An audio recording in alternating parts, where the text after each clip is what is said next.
Tra le tante attività didattiche portate avanti dall'Istituto Comprensivo Cangiamila di Palma di Montechiaro, diretto dal professore Eugenio Dorsi, anche quella relativa al progetto Erasmus, cui la scuola ne è capofila, su cos'è la consapevolezza ambientale, Cangiamila and the World, e che vede coinvolti docenti e rappresentanti scolastici provenienti dalla Polonia, Romania, Spagna, Turchia e l'Italia, che saranno ospitati per 5 giorni a Palma di Montechiaro e visiteranno diversi luoghi culturali e ambientali della nostra provincia, tra questi la Scala dei Turchi, il Museo di Sale della Miniera a Realmonte, la Valle dei Templi, il Teatro Pirandello, il Museo Archeologico, la Cattedrale ad Agrigento,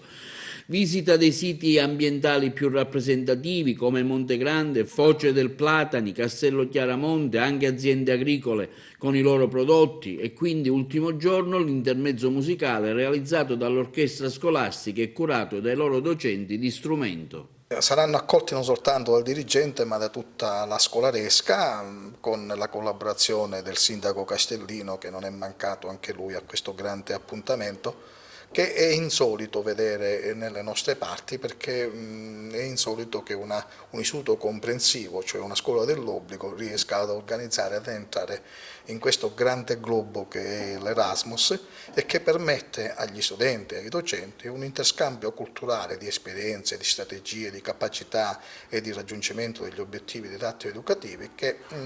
risalta la creatività e la voglia dei nostri alunni di crescere, di diventare uomini e finalmente di affermarsi nella vita. Noi siamo riusciti ad entrare grazie a uno staff efficientissimo, di cui io mi posso sicuramente vantare, di persone abili, di persone che studiano, di persone che non ne hanno l'orologio al polso attaccato e sperare di andarsene il più presto possibile dalla scuola. Siamo riusciti ad entrare in 3 progetti, di cui uno siamo capofila. Ed è un progetto velleitario anche in situazioni provocatorie, perché parleremo della consapevolezza dell'ambiente, cioè di quell'ambiente che ci circonda e che viene giorno per giorno deturpato, deteriorato dalla nostra inciviltà e la nostra incapacità di stare tra le regole, tra la vita civile di ognuno di noi. Quindi verranno a visitarci lunedì, giorno 9, docenti della Turchia, dell'Ungheria, della Croazia, del Portogallo e della Spagna,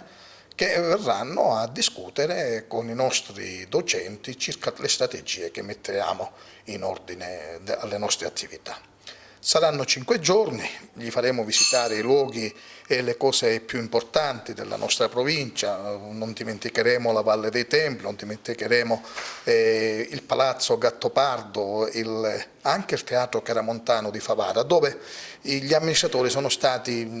disponibili a darci le necessarie autorizzazioni per visitarli. Quindi un evento importante per la scuola, per gli alunni e credo anche per l'ufficio scolastico provinciale, che può dire, che può vantarsi di avere qui scuole efficienti, efficaci e capaci di confrontarsi con altre realtà forse più importanti di quelle nostre.